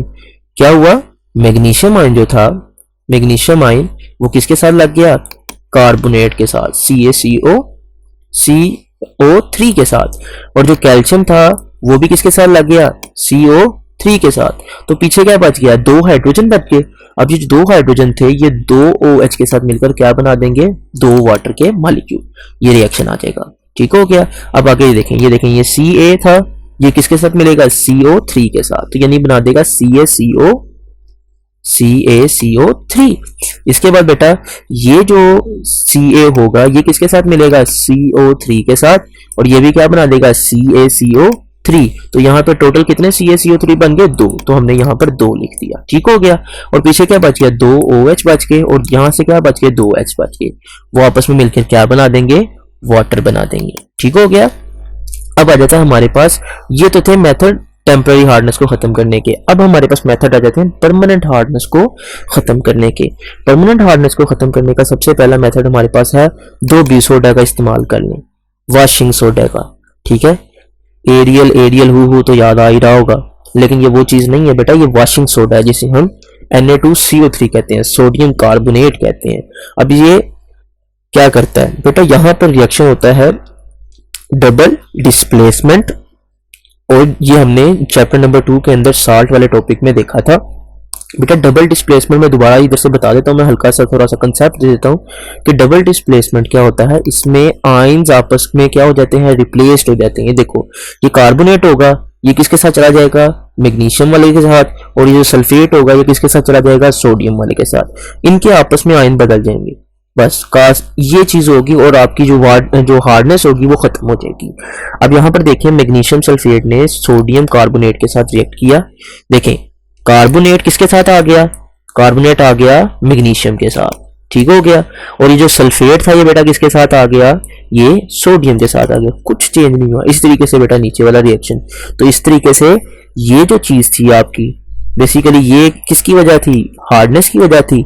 ये देखें अब ये इस फॉर्म के अंदर आ चुका हुआ है, देखें कार्बोनेट की फॉर्म में, जो कि क्या होंगे, इनसोलेबल होंगे, और ये नीचे बैठ जाएंगे और आपका जो वाटर होगा वो सॉफ्ट हो जाएगा। अब आ जाता है बेटा आगे हमारे पास दूसरा मेथड जिसे हम क्या कहते हैं, by using sodium zeolite. Sodium zeolite का यूज करते हुए हम क्या कर सकते हैं, वाटर की हार्डनेस को खत्म कर सकते हैं। बेटा सोडियम जियोलाइट बेसिकली एक आपका नेचुरली अकरिंग रीजन है, एक गूंद की तरह का मटेरियल है, जो कि गूदे की तरह का मटेरियल जो कि डिफरेंट किस्म के प्लांट से आपको ऑब्टेन होता है। इसमें होता क्या है, सोडियम एल्यूमिनियम सिलिकेट, मेन चीज ये होती है। बाकी रिएक्शन के नतीजे में सोडियम जियोलेट बनता है, लेकिन मेन चीज यही होती है, ठीक है। तो ये मेन चीज होती है। जब इसे प्यूरिफाई किया जाता है तो बेटा ये आपको क्या देता है, सोडियम जियोलेट देता है, सोडियम जियोलाइट देता है, ठीक हो गया। अब सोडियम जियोलाइट हम किस लिए यूज करते हैं, सॉफ्टनिंग के लिए, वाटर की सॉफ्टनिंग के लिए। ये इंडस्ट्रियल लेवल पे भी यूज होता है और डोमेस्टिक लेवल पे भी, दोनों लेवल के ऊपर ये यूज होता है, यानी घरेलू इस्तेमाल में भी यूज होता है और इंडस्ट्रीज में सनत के तो अंदर भी यूज किया जाता है। अब होता क्या है बेटा, यहाँ पर सबसे पहले देखें ये डबल डिस्प्लेसमेंट मेथड आपको मैंने बताया, बिल्कुल यही कंसेप्ट है। इधर देखें ये है सोडियम जियोलेट का फार्मूला, Na2 जियोलेट, सिंपल जियोलेट लिख दिया, कुछ आगे कम्प्लेक्स वो होता है, बहुत कम्प्लेक्स है, इसी वजह से यहाँ पर सिर्फ जियोलाइट लिख दिया गया। तो देखें सोडियम जियोलाइट था, जियोलाइट किधर चला जाएगा, कैल्शियम के साथ, कैल्शियम के साथ जो SO4 था वो किधर आ जाएगा, सोडियम के साथ। तो ये हमारे पास आ, ये देखें इस तरीके से बेटा मैग्नीशियम के साथ भी बिल्कुल सेम रिएक्शन होगा। लेकिन आप चाहते हैं कि आप दोबारा क्या करें, जियोलाइट को हासिल कर लें, सोडियम के जियोलाइट को वापस बना लें, तो आप क्या करें, सिंपल उसका NaCl के साथ रिएक्शन करवा दें। क्या होगा, NaCl, देखो बेटा यहाँ पर हमें देखे कितने Na यूज हुए थे, 2 Na यूज जो थे वो मौजूद थे, इसी वजह से हमने इसे यहाँ पर 2 NaCl से रिएक्ट करवा दिया। अब होगा क्या, 2 NaCl से रिएक्ट कराने पर 2 Cl Ca के साथ मिल जाएंगे, यानी CaCl2 बन जाएगा, और जो 2 Na थे वो किसके साथ मिल जाएंगे, जियोलेट के साथ। देखें बेटा दोबारा से कैल्शियम के साथ जो जियोलेट था वो चेंज होकर किससे मिल गया, वो सोडियम के साथ मिल गया, और जो क्लोरीन था वो किधर आ गया, वो आ गया कैल्शियम के साथ। तो इस तरीके से आप रिकवर कर सकते हो सोडियम जियोलाइट को। अब इसके बाद आ जाते हैं बेटा हमारे पास डिसएडवांटेजेस, कि वाटर के हार्डनेस के मेन डिसएडवांटेजेस क्या है। तो सबसे पहला तो देखा बेटा इतना बड़ा नुकसान हो रहा है कि आपका साबुन जाया हो रहा है। वैसे तो आप लोग भी बड़ा जाया करते हो, अब ये जिस सेंस में लेना चाहते हैं आप ले सकते हैं, मैं इस पे कोई पाबंदी नहीं लगाऊंगा। अच्छी सेंस में लेना चाहते हैं तो अच्छी सेंस में ले लें, बुरी सेंस में लेना चाहते हैं तो बुरी सेंस में ले लें, बाहर क्या है, इस पे कोई बात नहीं करूंगा। अब साबुन बहुत ज्यादा यूज करते हैं और उसे जाया कर देते हैं, लेकिन हार्ड वाटर भी साबुन को जाया कर सकता है, ठीक है। इसके अलावा ये बेटा मैदे की बीमारियां पैदा कर सकता है। आपके बहुत सारे टर्बाइन्स हैं जो कि स्टीम इंजन के अंदर जो है फिनोमिना पर काम कर रहे होते हैं, यानी कि उनके अंदर वाटर को डाला जाता है, जब वो भाप में तब्दील होता है तो उसके जरिए टर्बाइन और बॉयलर्स को चलाया जाता है। अब बेटा ये जो इंजन है ये अनफिट होते हैं हार्ड वाटर के लिए, कि हार्ड वाटर इनमें काम नहीं कर सकता, ठीक हो गया। वजह ये होती है क्योंकि ये स्केल बना देते हैं। आपने अक्सर देखा होगा जब पानी उबाला जाता है किसी बर्तन में, खास तौर पर किसी देगची वगैरह में या किसी स्टील के बर्तन के अंदर, जब आपने देखा होगा कि पानी उबाला जाता है तो आहिस्ता आहिस्ता उसके ऊपर निशान पड़ना शुरू हो जाते हैं। अगर एक अरसा आप उसमें उबालते रहें तो पानी उसके अंदर वाली सतह पर निशान पड़ जाते हैं। बेटा वो जो निशान व्हाइट व्हाइट कलर के पड़ जाते हैं उन्हें हम स्केल्स कहते हैं, ठीक है। तो ये बेसिकली साल्ट की डेपोजिशन की वजह से होते हैं, और ये क्योंकि जो है डिफरेंट किस्म के साल्ट्स हैं, ये सॉलिड कंडीशन के अंदर क्या होंगे, कंडक्टर नहीं होंगे इलेक्ट्रिसिटी के और हीट के, और इसी वजह से आपको किसी भी चीज को मजीद क्या करने के लिए, गर्म करने के लिए ज्यादा हीट देनी पड़ेगी, आपका फ्यूल ज्यादा खर्च होगा। और बेटा ये जब इनसोलेबल मैग्नीशियम सल्फेट क्या करेंगे, अगर ये वहां पर डिपॉजिट हो जाते हैं उस सरफेस पर, इंजन की सरफेस पर, तो वहां पे उसकी एफिशिएंसी इंजन की क्या कर देंगे, कम कर देंगे। और बाज़ औक़ात इतनी एनर्जी बढ़ जाती है इंजन के अंदर कि ये इंजन को धमाके के साथ ढम करके फट भी सकता है। जिस तरह से आपने अक्सर कभी प्रेशर कुकर को फटते देखा हो तो आपको पता होगा ये किस तरीके से फट सकते हैं। अब आगे जाते हैं हमारे पास बेटा, water hampers the cleaning action of soap, कि पानी साबुन की सफाई को रोकता है। बेटा साबुन के अंदर क्या होता है, सोडियम के साल्ट यूज किए जाते हैं, किसके साथ, लॉन्ग चेन कार्बोक्सिलिक एसिड जिन्हें हम फैटी एसिड कहते हैं, उनके साथ जो सोडियम के साल्ट होते हैं वो यूज किए जाते हैं। अब ये फायदा किस लिए देती हैं, ये आपके डिफरेंट किस्म के, वो आपने सुना होगा झाग जो बनती है, बेसिकली उसको बनाने में हेल्प आउट कर रहे होते हैं, और ये बहुत अच्छे तरीके से जो है ना क्लीनिंग परफॉर्म कर रहे होते हैं। लेकिन जो कैल्शियम और मैग्नीशियम के बेटा जो साल्ट होते हैं जो कि हार्ड वाटर के अंदर मौजूद होते हैं, वो क्या करते हैं, ये जो सोप होती है बेटा इसको किस में कन्वर्ट कर देते हैं, इसको इनसोल्युबल फॉर्म के अंदर कन्वर्ट कर देते हैं, जिससे क्या बन जाते हैं, ये जो फैटी एसिड के जो साल्ट्स थे वो सोडियम की बजाय वो किसके बन जाते हैं, कैल्शियम और मैग्नीशियम के साल्ट बन जाते हैं, ठीक है। और वो इनसोलेबल होते हैं, और वो उसे हम क्या कहते हैं बेटा, स्कम। आपने देखा कभी साबुन को खुरते हुए, अगर आपने लो क्वालिटी का साबुन लिया हो या सोप लिया हो, वो जब आप उस पर हाथ पे, सर्दियों का वैसे आजकल मौसम चल रहा है, अगर आप भी अगर अपने साबुन को यूज करेंगे तो आपके वो हाथों पर क्या हो जाएगा, मोटी मोटी तह बनाकर उतरना शुरू हो जाएगा। तो बेटा उस चीज को हम कहते हैं स्कम। इससे जो साबुन की एफिशिएंसी है वो कम हो जाती है, और जो आपका साबुन जाया हो रहा था वो ज्यादा जाया होता है, ठीक हो गया। अब इसके बाद आ जाता है बेटा हमारे पास वाटर पोल्यूशन। याद रखें, आपने वो कंसेप्ट पुराना, थोड़ा सा इसके ऊपर थोड़ी सी बात कर लेते हैं। तो पुराना कंसेप्ट आपने सुना होगा, तितली हूं मैं तितली हूं वाला, ठंडा पानी पीती हूँ। बेटा यहाँ पर गंदा पानी पीती हूँ वाला हिसाब होगा, ठीक है। गंदा पानी पीने से, गंदा खाना खाने से और गंदा पानी पिलाने से, तीनों तरीकों से बेटा कंटेमिनेशन, बेसिकली ये बात कर रहे हैं कंटेमिनेशन की। वाटर जब गंदा हो जाएगा तो फिर चाहे आप उसे पिए, चाहे उसके जरिए पकाएं, चाहे उसके जरिए नहाएं, चाहे उसे धोएं, ये क्या करेगा बेटा, डिफरेंट किस्म की जो है एक्टिविटीज जो आपकी क्या कर रही हैं, इन क्वालिटीज को खराब कर रही हैं। ये पानी इस काबिल नहीं रहेगा कि बेसिकली क्या करेगा, सॉरी वो मैंने आपको वाटर बोन के हवाले से कंसेप्ट दे दिया, दोबारा से मैं आपको बताता हूँ वाटर पोल्यूशन का। वाटर पोल्यूशन बेटा क्या है, मैंने भी आपको बताया तितली में तितली वाला कंसेप्ट याद रखें। गंदा पानी पीने से, गंदा खाना खाने से बहुत सारी बीमारियां पैदा हो सकती हैं, ठीक है। और गंदा पानी इस्तेमाल करने से, नहाने धोने से, उनसे भी बहुत सारी बीमारियां पैदा होती हैं, वो हम वाटर बोर्न डिजीज में देखेंगे। अब जो वाटर पोल्यूशन है वो कंटेमिनेशन है किसकी बेटा, वाटर की, जिससे वाटर क्या होता है बेटा, इस काबिल नहीं रहता कि आप उसे पी सकें, उसे खा सकें। यानी कि खाना का मतलब ये नहीं है कि आप पानी खाएं, पानी खाने का मतलब ये नहीं है। बेसिकली यहाँ पे मैं बता रहा हूँ कि हम बहुत सारे खाने तैयार करते हैं जिसके अंदर हम पानी का यूज करते हैं, यहाँ पे मुराद वो है, ठीक है। क्लीनिंग, पानी आपने सफाई के लिए पानी आप उसे यूज नहीं कर सकते, तैरने के लिए पानी आप यूज नहीं कर सकते, तो बेटा इस कंडीशन में हम क्या कहेंगे, वाटर पोल्यूशन कहेंगे। प्लूटेंट्स जो वाटर के अंदर हो सकते हैं बेटा, बहुत सारा केमिकल्स भी हो सकते हैं, कचरा भी हो सकता है, बैक्टीरिया हो सकते हैं, बहुत सारे पैरासाइट। बेटा पैरासाइट ऐसे जो होते हैं, जानदार होते हैं, ऐसे बेसिकली ऑर्गेनिज्म होते हैं जो कि क्या कहते हैं, जिसे मैं अपनी जुबान में कहता हूँ आस्तीन का सांप। इसके ऊपर पंजाबी में एक बड़ी प्यारी जो वो कहावत थी कि सप्पा दे पुत कदी मित नहीं बनते भावें चुल चुल दूध पियाइए। तो ये कंडीशन है कि जो मर्जी कर लो, इन्होंने आपका नहीं बनना, इन्होंने आपको डंग ही मारना है। वो आपने अक्सर फिल्मों में तो सुना होगा, जिस थाली में खाया उसी में छेद किया, ये वो वाले होते हैं, छेती सिंह होते हैं। तो ये डिफरेंट किस्म के जो है वो प्लूटेंट्स वाटर के अंदर मौजूद हो सकते हैं। अब यहाँ पर हमने वहां पर देखे थे प्लूटेंट्स, प्राइमरी प्लूटेंट्स, सेकेंडरी प्लूटेंट, एटमॉस्फेयर वाले चैप्टर में। अब यहाँ पे है बेटा एफ्लुएंट्स। एफ्लुएंट बेटा बेसिकली ऐसे फासिद मादे हैं, ऐसे वेस्ट मटेरियल हैं जो डिफरेंट जगह से रिलीज होते हैं और वाटर को क्या करते हैं, प्लूट करते हैं।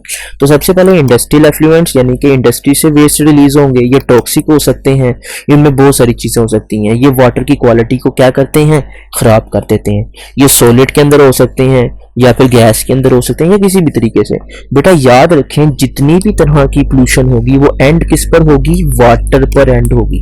तो अगर आपके लैंड पोल्यूशन हुई है इंडस्ट्री की वजह से, वो वाटर का पोल्यूशन बन जाएगी। अगर आपकी एयर पोल्यूशन हुई है वाटर की इंडस्ट्री की वजह से, तो वो एंड पर क्या बन जाएगी, वाटर पोल्यूशन बन जाएगी। अब इंडस्ट्रियल एफ्लुएंट्स के अंदर बेटा कौन कौन सी चीजें हो सकती हैं।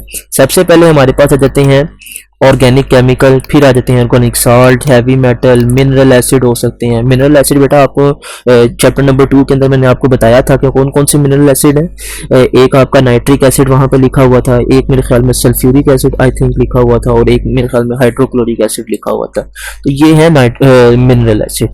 ऑयल और डिटर्जेंट्स बेटा रिलीज हो सकते हैं, बहुत सारी ग्रीस जो है वो उसके अंदर टॉक्सिक मटेरियल में हो सकती है। अब बेटा इनके इफेक्ट क्या है, ये क्वालिटी की वाटर को ख़राब कर रहे हैं, ये ऑक्सीजन जो पानी के अंदर मौजूद होती है उसकी क्वालिटी को रिड्यूस कर रहे होते हैं, ये जो जानदार पानी के अंदर मौजूद है उनको उनकी ज़िंदगी को ख़तरा बना रहे होते हैं। इसी वजह से आपके जो इकोसिस्टम बेटा बहुत सारे जानदार, बहुत सारी कम्युनिटी इससे मिलकर बनता है। जब डिफरेंट किस्म के जानदार मिल जाते हैं ना एक जगह पर, तो उसे हम इकोसिस्टम कहते हैं। तो जब ये कंडीशन आ जाएगी कि लाइफ ख़राब हो रही, तो इकोसिस्टम भी खराब हो जाएगा। इसके अलावा बेटा ये क्या कर सकते हैं, ये पानी ये बेसिकली क्या कर सकते हैं, ये रिस्क सकते हैं जमीन के अंदर, क्या कर सकते हैं, सीप डाउन कर सकते हैं।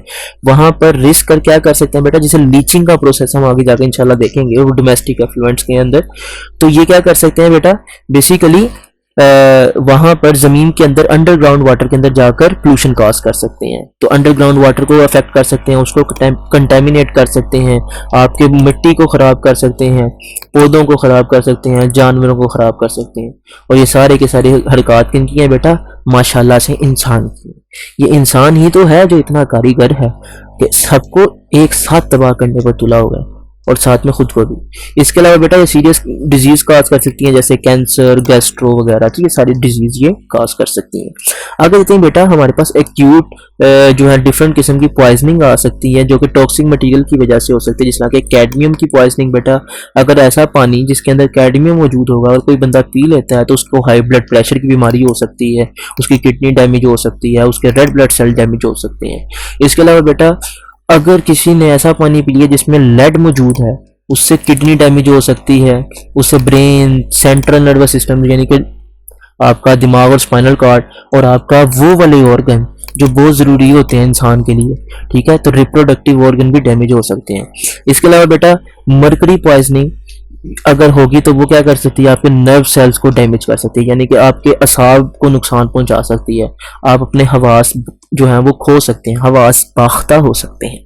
आ जाते हैं बेटा आगे डोमेस्टिक एफ्लुएंट्स। डोमेस्टिक बेटा एफ्लुएंट्स ऐसे हैं जो कि घरेलू एफ्लुएंट्स हैं, जो आपने सुबह गंद मचाना होता है। सुबह सुबह जब आप उठते हो, उठकर फिर आप वॉशरूम चले जाते हो और फिर वहां पे गंद मचाते हो, जो भी मचाते हो, जैसे भी मचाते हो, ये वो वाला गंद भी होता है। इसके अलावा जो घरों में आप पूरा करके फैलाते हो, और फिर जो आपकी वालिदैन को साफ करना पड़ता है, वालिदा को, खास तौर पर वालिदा को, छोटी बहनों को या बड़ी बहनों को, जो भी वहां पे होती हैं। बेसिकली इतने अच्छे तो माशाल्लाह आप हैं नहीं कि आप खुद सारा कुछ उठाकर साफ करें, तो आपने तो दूसरों के सर के ऊपर डाल देनी होती सारी चीजें। तो ये डिफरेंट किस्म की जो घरेलू एक्टिविटीज की वजह से जो कचरा पैदा होता है, ये डोमेस्टिक एफ्लुएंट्स होते हैं। ये भी बाजुकात बेटा क्या करते हैं, बाजुकात वाटर पोल्यूशन को कॉज कर देते हैं, ठीक है। अब इसके अंदर मेन जो चीज़ें आ जाती हैं बेटा वो भी हम देख लेते हैं कि ये जो डोमेस्टिक एफ्लुएंट्स हैं ये बेटा कर क्या रहे हैं बेटा। इसके अंदर सबसे इंपॉर्टेंट जो चीज़ है, क्योंकि हम डिटर्जेंट्स को आजकल बहुत ज़्यादा यूज़ कर रहे हैं। एरियल एरियल हु वाला भी एक आ चुका हुआ है, एक क्या बात है बोनस की भी आ चुका हुआ है, टाइड एक ब्राइट कर देगा वाइट। ये सारे के सारे डिटर्जेंट हैं जो आजकल बहुत यूज़ हो रहे हैं, पॉपुलर। लेकिन बेटा इनके अंदर ऐसे केमिकल हैं जो कि बैक्टीरिया डिकम्पोज नहीं कर सकता, जिसकी वजह से आपके वाटर की क्वालिटी क्या हो जाती है, ख़राब हो जाती है। और ये जो वाटर जब के अंदर चले जाते हैं डिटर्जेंट, तो बेटा ये क्या करते हैं, पोल्यूशन कॉज करते हैं। अब डोमेस्टिक वेस्ट के अंदर मोस्टली क्या क्या चीज़ें होती हैं, ये बहुत सारी ऐसी इम्प्योरिटीज़ होती हैं जो कि सस्पेंड होती हैं, यानी कि पानी के अंदर ऊपर ही जो है वो तैरती रहती हैं, सबमर्ज की तरीके से वो ऊपर आपको नजर आती रहती हैं। इसमें खाने के वेस्ट हो सकता है, वेजिटेबल जो है वो सब्जियां वगैरह, गली सड़ी सब्जियां वगैरह हो सकती हैं, बहुत सारे दूसरे वेस्ट हो सकते हैं, आम कचरा जिस तरह के पेपर वगैरह हो गया, रैपर वगैरह हो गए, लेब या चिप्स के पैकेट हो गए, बिस्किट के पैकेट हो गए, या इस तरीके की चीज़ें। इसके अलावा बेटा कैन हो सकती हैं, बोटल्स हो सकती हैं, बहुत सारा केमिकल साबुन हो सकता है, आपका धोबी सोडा हो सकता है, और डिफरेंट किस्म के पैथोजन जो कि अगर हॉस्पिटल से रिलीज हो रहे हैं तो बेटा हॉस्पिटल के कंटेंट के अंदर भी क्या होते हैं, बहुत सारे बैक्टीरिया, वायरस वगैरह, जरासीम वगैरह होते हैं जो कि वाटर का हिस्सा बन जाते हैं और बाद में क्या कर सकते हैं बेटा, पोल्यूशन कॉज कर सकते हैं। ठीक है, वाटर की। अब आ जाता है बेटा एग्रीकल्चर एफ्लुएंट्स। अब बेटा एग्रीकल्चर एफ्लुएंट्स जो हैं ये एग्रीकल्चर वेस्ट से, क्योंकि हम आजकल बहुत ज़्यादा एग्रीकल्चर लैंड की तरफ चल रहे हैं, वहाँ पर मोस्टली जो यूज़ होते हैं फर्टिलाइजर्स यूज़ होते हैं, फर्टिलाइजर जो पैदावार इंक्रीज कर रहे होते हैं, और पेस्टिसाइड्स यूज़ किए जा रहे होते हैं जो कि जानदारों को कंट्रोल कर रहे होते हैं कि वहाँ पे कीड़ा ना लगे, वहाँ पे वायरस का हमला ना हो, वहाँ पे फंगस का हमला ना हो, वहाँ पे हमारी पैदावार अच्छी हो जाए, जानदार जो हमारी फसलों को नुकसान पहुँचा रहे हैं उनको रोका जा सके। तो ये उसके लिए पेस्टिसाइड यूज़ किए जाते हैं। तो बेटा ये भी क्या करते हैं, वाटर की क्वालिटी को ख़राब कर रहे होते हैं। अब फर्टिलाइजर क्यों यूज किए जाते हैं बेटा, वजह यह है क्योंकि नाइट्रोजन, सल्फर और फास्फोरस दोनों ये जितनी भी चीजें हैं ये आपके कंपाउंड मेन इंपॉर्टेंट नाइट्रोजन और फास्फोरस होता है। ठीक है, सल्फर कोई खास इतना इंपॉर्टेंट नहीं है, लेकिन नाइट्रोजन और फास्फोरस सबसे इंपॉर्टेंट है, और इसके साथ साथ पोटाशियम एक वो भी चीज जो है वो प्लांट को बहुत जरूरत होती है। तो बेटा ये उनकी रिक्वायरमेंट को पूरा करने के लिए दिए जाते हैं, लेकिन इसके साथ साथ मुफ्त में जो है ना, तो मान ना मान मैं तेरा मेहमान वाला हिसाब होता है कि पेस्टिसाइड जो है वो काम कर रहे होते हैं। अब ये पेस्टिसाइड जब काम कर रहे होते हैं, वजह ये होती है कि वहां पर डिफरेंट किस्म के पेस्ट क्या करते रहते हैं, पौधों के ऊपर हमला करते रहते हैं। तो हम क्या करते हैं, पेस्टिसाइड्स का, कीड़े मारदियात का जो है वो छिड़काव करते हैं, स्प्रे करते हैं, ताकि वहां पे पेस्ट को क्या किया जा सके, डिफरेंट किस्म के जानदारों को कंट्रोल किया जा सके। अब जब बहुत सारे पेस्टिसाइड यूज कर रहे हैं तो बेटा उनकी नेचर क्या होती है, या तो ऑर्गेनिक होंगे या इनऑर्गेनिक होंगे। मोस्टली बेटा याद रखें वो इनऑर्गेनिक होते हैं, वो खुद तैयार किए जाते हैं। ऑर्गेनिक फर्टिलाइजर ऑर्गेनिक पेस्टिसाइड जो है वो बहुत कम यूज किए जाते हैं। ये क्या करते हैं बेटा, या तो वीड को मारते हैं, या इंसेक्ट्स को, या फंगस को, बाज़ औक़ात वायरस को भी, लेकिन वायरस पे भी काम चल रहा है। ठीक है, तो मोस्टली हर्बिसाइड होते हैं, फंगिसाइड होते हैं, और इंसेक्टिसाइड। हर्बिसाइड बेटा हर्ब्स को मारते हैं, वीड को मारते हैं, इंसेक्टिसाइड आपके इंसेक्ट्स को मारते हैं, और जो फंगिसाइड होते हैं वो फंगस को मारते हैं। ठीक हो गया। इसके बाद बेटा आ जाता है हमारे पास एग्रीकल्चर के इफेक्ट्स। बेटा याद रखें इसके डुअल इफेक्ट्स हैं, इसके दोहरे असरात हैं, जमीन पर भी और पानी पर भी। अगर बहुत ज्यादा कल्टीवेशन एक जगह पर की जाए तो बेटा वहां पर फर्टिलाइजर का और पेस्टिसाइड का भी यूज जाहिर सी बात है ज्यादा होगा। मिसाल के तौर पर आपने एक जगह पर 20 बार खेती उगाई है, तो वहां पर फर्टिलाइजर भी आपने 20-30 बार, क्या कितनी बार आपने एक फसल को उगाने के लिए कितनी बार फर्टिलाइजर छिड़के होंगे, कितनी बार आपने उसका यूज किया होगा, पेस्टिसाइड का कितनी बार यूज किया होगा। बेटा जब वहां पर केमिकल का कंटेंट इतना ज्यादा है, वो क्या कर सकता है, वो सीप कर सकता है, वो रिस सकता है, कहाँ, जमीन अंडरग्राउंड वाटर तक जा सकता है, जिससे बेटा क्या होगा, जिससे वो अंडरग्राउंड वाटर के अंदर भी ये टॉक्सिक मटेरियल पहुंच जाएंगे। बेटा इस प्रोसेस को हम क्या कहेंगे, लीचिंग प्रोसेस। मैंने आपको ऊपर बताया था ना कि जब वो पानी के अंदर वो पहुंच जाएंगे तो इस प्रोसेस को हम क्या कहेंगे, लीचिंग प्रोसेस कहेंगे। ठीक है, अब ये इसमें मेन जो चीज होती है बेटा वो नाइट्रेट होती है या नाइट्राइट होती है। बेटा ये क्या करते हैं, नाइट्रेट और नाइट्राइट जब ये जमीन अंडरग्राउंड वाटर तक पहुंचते हैं, जमीन से एग्रीकल्चर फील्ड से तो निकल रहे हैं और पहुंच कहाँ गए हैं, अंडरग्राउंड वाटर तक। जब ये ग्राउंड वाटर तक पहुंच जाएंगे तो बेटा ये तालाबों में बहुत सारे जो है वो दरियाओं में या झीलों वगैरह में पहुंच जाएंगे। जब नाइट्रेट्स और फॉस्फेट झीलों में बढ़ जाएंगे तो ये बेटा क्या कर देंगे, एल्गी की ग्रोथ को इंक्रीज करवा देंगे। बेटा एल्गी एक तरह का जानदार होता है, ये जब उसकी ग्रोथ को इंक्रीज करवा देंगे तो इसे हम क्या कहेंगे, एल्गल ब्लूम। जिससे बेटा क्या होगा, ये बहुत ज्यादा सनलाइट को खुद अब्जॉर्ब करेंगे और नीचे जो है वो पानी के नीचे की तरफ नहीं जाने देंगे, जिसकी वजह से ये क्या होगा, वाटर की आहिस्ता आहिस्ता नीचे पानी के अंदर क्या होना शुरू हो जाएगी, कमी होना शुरू, वाटर की ऑक्सीजन की कमी होना शुरू हो जाएगी। जब वाटर में ऑक्सीजन की कमी होना शुरू हो जाएगी तो वो आहिस्ता आहिस्ता ये जानदार भी मरना शुरू हो जाएंगे। अब एल्गी मरना शुरू हो गए, अब एल्गी मरना शुरू हो गए, बैक्टीरिया क्या करेंगे, इनको डिकम्पोज करेंगे और बची कुची ऑक्सीजन को भी क्या करेंगे, यूज कर लेंगे। बेटा इस प्रोसेस को हम क्या कहेंगे, यूट्रोफिकेशन। कि पहले तो सबसे पहले एल्गी बहुत ज्यादा बढ़ी, इसके बाद मरना शुरू हो गए, बैक्टीरिया ने उनको तोड़कर पानी की ऑक्सीजन यूज कर ली, जिससे क्या हो गया, पानी के अंदर गंदी सी स्मेल पैदा हो गई और वो पानी में हरी हरी सी चीजें नजर आना शुरू हो गई। इसे हम क्या कहेंगे बेटा, यूट्रोफिकेशन कहेंगे। ठीक हो गया। अब ये जो यूट्रोफिकेशन है इसकी वजह से क्या होगा बेटा, बहुत ज्यादा ऑक्सीजन का लेवल वाटर में कम हो जाएगा, जिससे सफोकेशन होगी और जानदार आखिरकार इन्ना लिल्लाही व इन्ना इलैहि राजिऊन हो जाएंगे। ठीक हो गया। अब बेटा आ जाते हैं अफेक्ट वाटर पोल्यूशन के। बेटा ये सारे हम ऊपर पढ़ के आए हैं, दोबारा से एक बार बताए जा रहे हैं, तो जस्ट तेजी से देख लेते हैं कि ये इंसानों की हेल्थ को डिस्टर्ब कर रहे हैं बेटा, बहुत ज्यादा हज़ार्डियस हैं। इसके अलावा अगर कोई बंदा गंदा पानी पी ले तो उससे भी बहुत सारी पानी से पैदा होने वाली बीमारियां लग सकती हैं। इसके अलावा बेटा ये परिंदों को भी और जानवरों को भी नुकसान पहुंचा सकता है। इसके अलावा बेटा ये एल्गी की ग्रोथ को इंक्रीज करवा देगा, जिस तरह हमने भी यहाँ पर देखा, और इससे क्या हो सकता है बेटा, यूट्रोफिकेशन हो सकता है। यूट्रोफिकेशन का जो फिनोमिना हमने ऊपर पढ़ा, मैंने क्या कहा था, यूट्रोफिकेशन, एल्गी की ग्रोथ ज्यादा हो गई जिससे बैक्टीरिया ने उन्हें यूज मरने के बाद उन्हें डिकम्पोज किया और उन्होंने वाटर की ऑक्सीजन को यूज करते हुए वाटर की ऑक्सीजन क्या कर दी, कम कर दी। गंदी स्मेल पैदा हुई, आपको सिर्फ ऊपर पानी पर हरी हरी चीजें नजर आएंगी, जिसे यूट्रोफिकेशन कहेंगे। ठीक हो गया। इस पूरे प्रोसेस को यूट्रोफिकेशन कहेंगे। अब ये क्या करेगा बेटा, लाइफ की क्वालिटी को डिक्रीज कर देगा, इक्वेटिक लाइफ की क्वालिटी को डैमेज कर देगा। फूड चेन, हमने पीछे भी पढ़ा था कि फूड चेन क्या होती है कि एक जानदार दूसरे की खुराक बनता है, दूसरा तीसरे की, तीसरा चौथे की, चौथा पांचवें की, इस तरीके से एक चेन बनती चली जाती है, उसे फूड चेन कहते हैं। अब बेटा ये क्या करते हैं, वाटर की क्वालिटी को भी क्या कर रहे हैं, डिटीरिएट कर रहे हैं, उसके मयार को खराब कर रहे हैं। ये पानी को अनफिट बना रहे हैं बेटा, किस चीज के लिए, नहाने धोने खाने पीने के लिए। ठीक हो गया। इसके बाद आ जाती है बेटा हमारे पास वाटर बोर्न डिजीज। अब ये है वाटर बोर्न डिजीज, मैंने आपको पहले कंसेप्ट दे दिया, वो जस्ट मेरे दिमाग में वहां चल रहा था तो मैंने इस जगह पर आपको ये कंसेप्ट दे दिया वाटर पोल्यूशन का।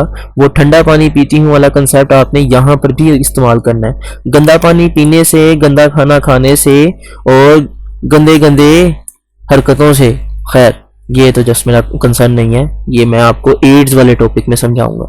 तो वाटर बोर्न डिजीज बेटा गंदा पानी पीने से, गंदा खाना खाने से और गंदा पानी पिलाने से या उसको इस्तेमाल करने से बेटा जो बीमारियां पैदा होंगी उन्हें हम क्या कहेंगे, water borne disease. Water borne water से पैदा होंगी, डिजीज बीमारियां होंगी क्या बेटा, इन्फेक्शियस, यानी कि एक से दूसरे को लग जाएंगी। अभी जो इन्फेक्शियस डिजीज हैं जो एक से दूसरे को लग सकती हैं, अब बेटा याद रखें साइंसदान है ना, जिनका ख्याल ये हो कि उनके अब्बा जी बंदर थे, तो बेटा उनके लिए तो हर बीमारी इन्फेक्शियस होगी, क्योंकि हम तो रिलीजियस पॉइंट ऑफ व्यू वाले बंदे हैं।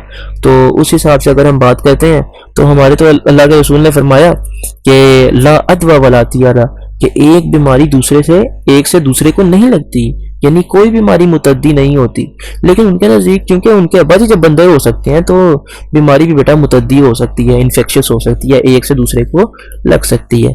अब बेटा ये जो वाटर है अगर उसके अंदर टॉक्सिन मटेरियल होंगे या तो माइक्रो ऑर्गेनिज्म होंगे जो कि डिजीज काज करेंगे। टॉक्सिन मटेरियल बेटा क्या हो सकते हैं, या आर्सेनिक, मरकरी, कैडमियम, कैल्शियम हो सकता है, लेड हो सकता है, या डिफरेंट किस्म के ऑर्गेनिक केमिकल हो सकते हैं।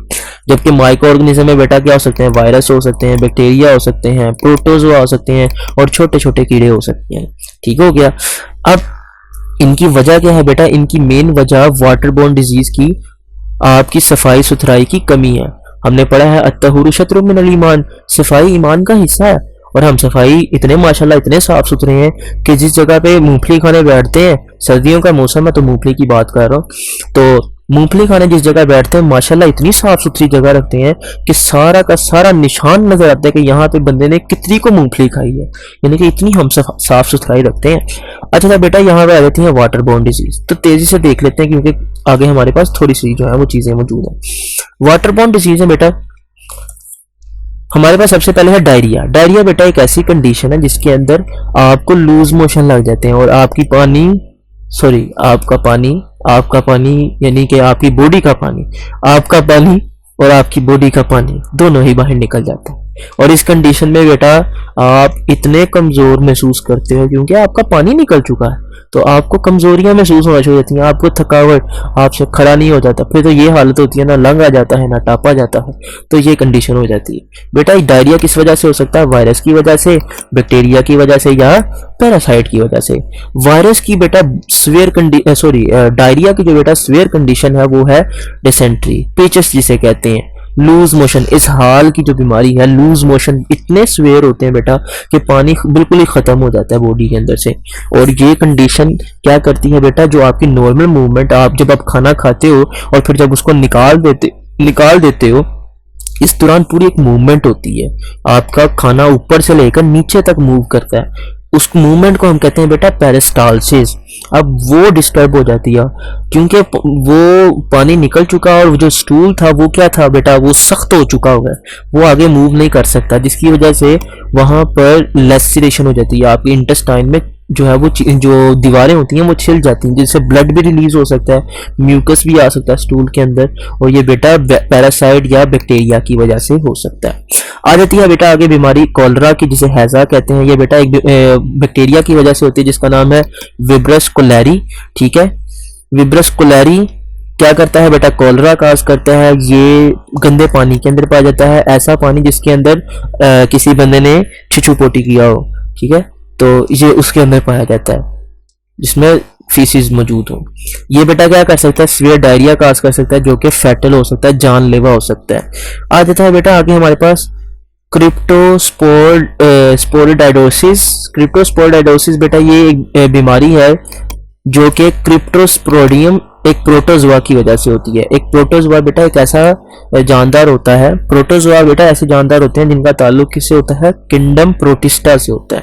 ठीक है, ये बायोलॉजी वालों को ज्यादा अच्छे तरीके से पता होगा, केमिस्ट्री वाले सिर्फ इतना जान लें कि जो प्रोटोजोआ होते हैं बेटा बेसिकली आपके छोटे छोटे जानदार होते हैं, जिस तरह बैक्टीरिया और वायरस होते हैं ना, इस तरीके से प्रोटोजोआ भी छोटे छोटे जानदार होते हैं। ठीक है, तो ये एक माइक्रोबियल प्रोटोजोआ से जो क्या होते हैं बेटा, क्रिप्टोस्पोरिडियम होता है, वो क्या करते हैं, क्रिप्टोस्पोरिडाइडोसिस करते हैं। ये गैस्ट्रोइंटेस्टाइनल डिसऑर्डर करते हैं जिससे उल्टियां लग जाती हैं और आपको लूज मोशन, आपको दस्त लग जाते हैं। दस्त कहते हैं हाथ को, आपके हाथ लग जाते हैं। अब हाथ लगने का मकसद ये नहीं है कि हाथ कहाँ लग जाते हैं बेटा, ये समझ लो कि इस कंडीशन में हाथ कहाँ लगेंगे। तो ये कंडीशन ये होगी कि आप अपने आधे से ज्यादा जो है वो इस बीमारी की जो जिंदगी होगी उसके अंदर आप वॉशरूम में ही नजर आएंगे क्योंकि आपको दस्त लग चुके हैं, आपको हाथ लग चुके हैं। तो ये बेटा गंदे पानी के अंदर मौजूद होता है। इसके अलावा बेटा फ्लोरोसिस, फ्लोरोसिस लफ्ज फ्लोरो से याद रखें, फ्लोरीन का कंपाउंड। बेटा याद रखें ये जो फ्लोरीन मौजूद होती है आपके टूथपेस्ट वगैरह के अंदर, कोलगेट भी आपने देखी होगी, सेंसोडाइन की मशहूरी में देखी होगी, उसका फ्लोराइड एक्शन का एक्सप्लेन किया जाता है। बेटा ये जो फ्लोराइड है ये आपके दांतों के लिए बहुत इंपॉर्टेंट होते हैं, हड्डियों के लिए भी इंपॉर्टेंट होते हैं, लेकिन अगर आपने फ्लोराइड बहुत ज्यादा ले लिए, वाटर के अंदर फ्लोराइड मौजूद थे और वो आपने ले लिए, वो आपके बोन और टीथ को दोनों को डैमेज कर सकते हैं, हड्डियों को दांतों को दोनों को डैमेज कर सकते हैं। इसके अलावा बेटा आ जाता है आगे हेपेटाइटिस। हेपेटाइटिस बेटा ऐसी बीमारी है जिसके अंदर आपका जो लिवर है वो इन्फ्लेम हो जाता है, उसके अंदर इन्फ्लेमेशन हो जाती है, इन्फेक्शन हो जाता है उसके अंदर। अब हेपेटाइटिस किस वजह से होता है, ये वायरस की वजह से। ABCDEFG भी होता है। ठीक है, मोस्ट कॉमन बेटा ABC है, ABC ठीक हो गया, ये मोस्ट कॉमन है। ए बी के लिए वैक्सीन बन चुकी है लेकिन ना सी के लिए है, ना डी के लिए है, ना ई के लिए। लेकिन बेटा जो पानी गंदा पानी पीने की वजह से होते हैं हेपेटाइटिस, वो है हेपेटाइटिस ए और है हेपेटाइटिस ई। ए और ई गंदा पानी पीने से होते हैं, बाकी बी गंदे गंदे कामों से होता है और सी भी गंदे गंदे कामों से होता है। खैर वो बेटा वो मैं एड्स के बारे में आपको बताऊंगा, और अगर इसके बारे में जानना चाहते हैं कि गंदे गंदे काम कौन से होते हैं तो बायोडाइवर्सिटी का जो है लेक्चर वो देख लें जो कि फर्स्ट ईयर के ऊपर है, अगर ज्यादा ही शौक है तो। बाहर क्या है, यहाँ पर आ जाते हैं बेटा हुक्मम। हुक्मम की बात करते हैं तो बेटा मैंने सादगी के मारे सादगी के अपने छोटे भाई से पूछ लिया, बेटा ये मुझे बताओ भाई मेरे, तुम मुझे ये बताओ। खैर वो भी तो केमिस्ट्री लेवल के थे, बीएस केमिस्ट्री जब वो कर रहे थे, तो मैंने उनसे पूछ लिया जस्ट कि जी आप मुझे ये बताएं कि ये जो हुक्मम है इसको उर्दू में क्या कहेंगे। तो उन्होंने मुझे कहा कुंडी वाला कीड़ा। तो बेटा ये है कुंडी वाला कीड़ा, तो कुंडी लगा कर रखता है किसके साथ, इंटेस्टाइन के साथ। हुक्मम कुंडी वाला कीड़ा। तो बेटा ये क्या करता है, ये वहां से ब्लड को चूसता है और बाद में ब्लड को रिलीज होने देता है ताकि वहां से जितना हो सके ब्लड रिलीज हो और ये क्या कर सके, अपनी भूख मिटा सके, हवस का मारा, भूख का मारा। खैर तो बेटा ये क्या करता है, बच्चों के अंदर अनीमिया काज कर सकता है, खून की कमी काज कर सकता है। इसके अलावा बेटा बच्चों की ग्रोथ को रोक सकता है। इसके अलावा बेटा ये जो पाँव के जरिए एंटर होता है और फिर आपके मैदे के अंदर भी एंटर हो सकता है। ठीक है, इसके वजह बेटा क्या होती है, पुअर सैनिटरी कंडीशन, यानी कि आपकी सफाई सुथराई इतनी अच्छी नहीं है जिसकी वजह से हुक्मम आपकी बॉडी में जा सकता है। और बेटा यहाँ पर ये देखें लिखा हुआ है कि ये हुक्मम जो है वो 1 बिलियन पीपल को, 1 बिलियन लोगों को वर्ल्ड वाइड पर एनम हर साल वो क्या करता है, अफेक्ट करता है। ठीक है, अब आ जाता है आगे बेटा यिरकान, जिसे जाइंडस कहते हैं। अब ये जाइंडस क्या है बेटा, ये एक तरह की डिजीज है जिसके अंदर क्या होता है, जिसके अंदर बाइल पिगमेंट्स क्या हो जाती हैं, कम हो जाती हैं। अब ये बाइल पिगमेंट्स बेटा सिंपल याद रखें, केमिस्ट्री वालों को शायद थोड़ी मुश्किल हो, बायोलॉजी वालों के लिए ये चीज़ आसान होगी। बाइल पिगमेंट्स क्या है बेटा, बेसिकली लिवर से निकलने वाली ऐसी सिक्रीशन है, लिवर से एक जूस निकलता है जिसे बाइल कहते हैं, जिसके अंदर डिफरेंट किस्म की चीज़ें मौजूद होती हैं, उन्हें बाइल पिगमेंट्स कहा जाता है। ठीक हो गया। अब ये जो जूस निकलता है बेटा ये करता क्या है, ये इंटेस्टाइन में जाता है और वहां पर जाकर डाइजेशन में हेल्प करता है। ठीक हो गया। तो अगर इसकी कमी हो जाए तो ये आपकी आंखों को पीला कर देता है, यरकान हो जाता है, आप कमजोर महसूस करते हैं और आपको थकावट भी होती है। आगे जाता है बेटा टाइफाइड। ये तो बेटा इसके बैक्टीरिया का नाम मुझे गाली ही लगता है। टाइफाइड जो बैक्टीरिया काज करता है वो उसका नाम है साल्मोनेला टाइफी। साल्मोनेला टाइफी, ये अजीब सी मुझे गाली सी महसूस होती है, बाकी पता नहीं आपको क्या महसूस होता है, मुझे तो यही महसूस होता है। It is separated by contaminated water. बेटा ये आपका स्प्रेड किससे करता है, गंदे पानी से। और अगर आपने ऐसा खाना खाया जिसको गंदे पानी से तैयार किया गया हो, ये टाइफाइड उसके जरिए फैलता। अब बेटा वाटर बोर्न डिजीज के जरिए आप क्या कर सकते, बच कैसे सकते हो, आप सिंपल पानी को अच्छे तरीके से साफ कर लें उसको। ये खैर ये तो स्वेज का काम, गटर की सफाई का आजकल कौन करता है, आप थोड़ी करते हो। अब ये तो प्रॉपर पीछे सैनिटरी स्वेज वालों का काम है ना, LWMC वालों का काम है। अब आ जाता है आगे बेटा वेस्ट को हम पानी में हमें नहीं फेंकना चाहिए। इसके अलावा बहुत सारे टॉक्सिक मटेरियल, अगर आप इंडस्ट्री में काम कर रहे हो तो बेटा कोशिश ये करें कि इंडस्ट्रीज में अगर काम करते हैं, अगर अभी तो खैर 10th क्लास में है माशाल्लाह, जब आप आगे जाके पढ़ेंगे तो कहीं ना कहीं तो काम करेंगे ना, तो इंडस्ट्रीज में अगर आपकी फर्ज करें जॉब लगती है तो बेटा ये याद रखें कि वहां पर जाकर गंदगी नहीं मचानी जिस तरह आप अपने घर में मचाते हैं। ठीक है, अगर बहुत सारे टॉक्सिक मटेरियल रिलीज हो रहे हैं तो उनमें स्लो पॉइजन भी होते हैं, बहुत सारे कैंसर काजिंग कार्सिनोजिन भी होते हैं। कार्सिनोजिन बेटा ऐसी चीज को कहते हैं जो कि कैंसर तक काज कर सकती है। ठीक हो गया। इसके अलावा बेटा ये जो केमिकल है इनको प्रॉपरली कंट्रोल करना चाहिए। पेस्टिसाइड्स के इफेक्ट्स को, क्योंकि बहुत खतरनाक होते हैं, उनको मद्देनजर रखते हुए उनको यूज करना चाहिए। ठीक हो गया। अब आ जाता है बेटा स्विमिंग पूल की केमिस्ट्री। इस पर मुझे एक बात याद आती है कि स्विमिंग पूल की केमिस्ट्री के हवाले से एक बंदे ने ये बात कही थी कि मैं 100 गैलन पानी डालता हूँ एक स्विमिंग पूल के अंदर, और जब मैं वापस जो है चेक करता हूँ तो वो जो पानी होता है वो 100 गैलन की बजाय 120 गैलन हो जाता है। तो माशाल्लाह इतने साफ सुथरे हम लोग हैं कि हम पानी की जो है वो इस कदर जो है वो कदर करते हैं, इस कदर करते हैं। तो यानी कि पानी बढ़ा दिया ना। तो ये बस मैं आपको बता रहा था कि स्विमिंग पूल की सफाई के हवाले से माशाल्लाह आप में से भी बहुत लोग होंगे जो पूल पर नहाने जाते होंगे, जिन्हें बड़ा शौक है नहाने धोने का। तो खैर वैसे आजकल के मौसम में तो नहाना आपको नागवार गुजरता होगा, लेकिन खैर बाहर क्या, किसी की जात को मजरूह नहीं करना चाहते हम। तो ये देख लेते हैं बेटा, स्विमिंग पूल की सफाई के लिए क्लोरीनेशन को यूज किया जाता है। ये एक प्रोसेस है बेटा जिसमें क्या करते हैं हम, क्लोरीन गैस का यूज करते हैं। बेटा क्लोरीन गैस क्या कर सकती है, बैक्टीरिया को और माइक्रो ऑर्गेनिज्म को मार सकती है। ठीक हो गया। अब बेटा ये क्लोरीन खुद नहीं मारती, अब ये करती कैसे? वाटर के साथ रिएक्ट करने पर ये क्या बनाती है? हाइपोक्लोरिक एसिड बनाती है और साथ में हाइड्रोक्लोरिक एसिड HCl बनाती है। अब जो बेटा HCl था जब वाटर के अंदर डिसोसिएट होगा क्या बनाएगा? H पॉजिटिव और Cl नेगेटिव। बेटा यहाँ पे गलती से पॉजिटिव लिखा गया, यहाँ देख लीजिएगा Cl नेगेटिव है। ठीक है, H पॉजिटिव और Cl नेगेटिव। और इसी तरीके से हाइपोक्लोरिक एसिड भी जब बेटा आयनाइज होता है वाटर में वो क्या बनाता है? H पॉजिटिव और OCl नेगेटिव। तो बेटा ये मेन तीन ion H positive, Cl negative और OCl नेगेटिव, क्लोरेट हाइपोक्लोरेट आयन। अब ये जो बेटा आयन है ये हैं ऐसे जो हैं वो केमिकल्स हैं, ऐसे आयन्स हैं जो क्या कर सकते हैं? माइक्रो ऑर्गेनिज्म को, बैक्टीरिया को मार सकते हैं। तो ये मारते हैं और इस तरीके से जो है वो पूल की सफाई की जाती है। तो बेटा ये था हमारा टॉपिक इन्वायरमेंटल केमिस्ट्री के ऊपर। पार्ट 2 उसका कंप्लीट हो चुका। इंशाल्लाह फ्यूचर वाली वीडियो के अंदर हम केमिकल इंडस्ट्रीज के ऊपर, मेटलर्जी से रिलेटेड उसके सारे जो कंसेप्ट है, सॉल्वे प्रोसेस है, यूरिया फॉर्मेशन है, पेट्रोलियम इंडस्ट्रीज के ऊपर है, तो इंशाल्लाह इसके ऊपर हम बात करेंगे। तो तब तक के लिए अल्लाह हाफिज़। अगर वीडियो अच्छी लगी हो तो लाइक कीजिए, सब्सक्राइब कीजिए ताकि मज़ीद इस तरह की वीडियोस आपको नेक्स्ट फ्यूचर के अंदर आपको मिलती रहें। खुश रहें, आबाद रहें, थोड़ा थोड़ा पढ़ते रहें, हंसते रहें, मुस्कुराते रहें। तब तक के लिए नेक्स्ट वीडियो में जो हम डिस्कस करेंगे उसके लिए अल्लाह हाफिज़।